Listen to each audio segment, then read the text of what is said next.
বন্ধুরা, কথায় আছে গর্দভ লোকদের গুরুত্ব না দিয়ে এড়িয়ে চলাই ভালো। আজকের এই ভিডিওতে আমি আপনাদের সারা পৃথিবীর এমন কিছু গর্দভ লোকদের কর্মকাণ্ড দেখাতে যাচ্ছি যা দেখে আপনি আপনার হাসি থামিয়ে রাখতে পারবেন না। এর জন্য ভিডিওটি শেষ পর্যন্ত দেখতে থাকুন। তো বন্ধুরা, চলুন শুরু করা যাক আজকের অভিযান। বন্ধুরা, এক নজর এই লোকটাকে দেখুন আর আমাকে বলুন এই লোকটা আসলে কি করতে চাচ্ছে। এই লোকটা হয়তো নিজে নিজে ভাবছে আমি খুব দারুণ কাজ করছি, কিন্তু এই লোককে কে বোঝাবে যে কাজ আপনি করছেন এর কোনো মানে নেই। কেননা এই লোকটি যে পানি বালতিতে ভরে এপাশ থেকে ওপাশে ফেলছে, যা কিনা ওই পানির সাথেই মিলছে যেখান থেকে লোকটি পানি তুলছে। সুন্দর বডি আজকাল কে না চায়?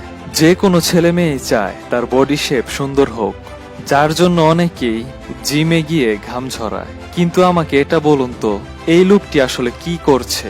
মানে আমি বলতে চাচ্ছি এই লোকটি আসলে কি চাচ্ছে। কেননা এর আগে এমন কোনো ব্যায়াম দেখিনি যা এই লোকটি করে যাচ্ছে তো করে যাচ্ছে। আপনাদের মধ্যে যদি কেউ এই ব্যায়ামের নাম জানেন তাহলে নিচে কমেন্ট বক্সে কমেন্ট করে জানাবেন। কথায় আছে না, গর্দভ লোকদের মাথায় শিং গজায় না। তারাও আমাদের মতোই দেখতে, তারা আমাদের সাথেই চলাফেরা করে। এদেরকেই দেখুন না, মাসুম চেহারার এই সাইকেলিস্ট মেয়েটি পোস্ট বার ক্রস করার জন্য সাইকেলটি ক্রসবারের উপর দিয়ে নেওয়ার চেষ্টা করে। এই মেয়েটিকে কে বোঝাবে সাইকেলটি পোস্ট বারের নিচ দিয়ে নেওয়া সহজ? এমনকি সাথে থাকা তার বন্ধু যে কিনা পোস্ট বারের নিচ দিয়ে সাইকেলটি নিয়ে আসলো, সেও তার এই মেয়ে বন্ধুকে কিছুই বলল না যে সাইকেলটি নিচ দিয়ে আনার জন্য। যখন কোনো ইডিয়েট লোক কাজ করে তখন আলাদা কিছু আপনার চোখে পড়বেই।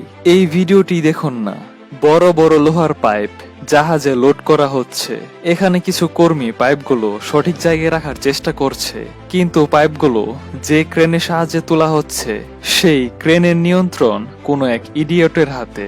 এই ইডিয়টের ক্রেন ভুলভাল কন্ট্রোলের কারণে নিচের লোকগুলো নিজেদের জীবন বাঁচাতে এদিক সেদিক ছুটাছুটি করছে। আমার এই ভিডিওটি দেখে হাসি পাচ্ছে, আবার দুঃখ লাগছে। তবে ভালো কথা হচ্ছে এই ঘটনায় কেউ আহত হয়নি। গত বছর জেসিবির এই ভিডিওটি খুব ভাইরাল হয়েছিল। এক গর্দভ জেসিবি ড্রাইভার মাটি এক পাশ থেকে অন্য পাশে ফেলার কাজ করছিল। ঠিক তখন জেসিবির সামনে এক নারী চলে আসে, কিন্তু অবাক করা বিষয় জেসিবি ড্রাইভারের চোখে পড়েনি যে তার সামনে একজন নারী আছেন। জেসিবি ড্রাইভার সেই নারী সহ বাকেটের মধ্যে মাটি তুলে এবং সেই নারী সহ মাটি অন্য পাশে ফেলেও দেয়। আল্লাহর কাছে শুকরিয়া যে এই ঘটনার ওই নারীর কোনো ক্ষতি হয়নি। ভিডিওটি ভালো লাগলে অবশ্যই লাইক করবেন এবং কমেন্ট করে আপনার মতামত জানাবেন। তো বন্ধুরা, আজ এ পর্যন্তই। দেখা হচ্ছে পরের ভিডিওতে, সে পর্যন্ত ভালো থাকুন।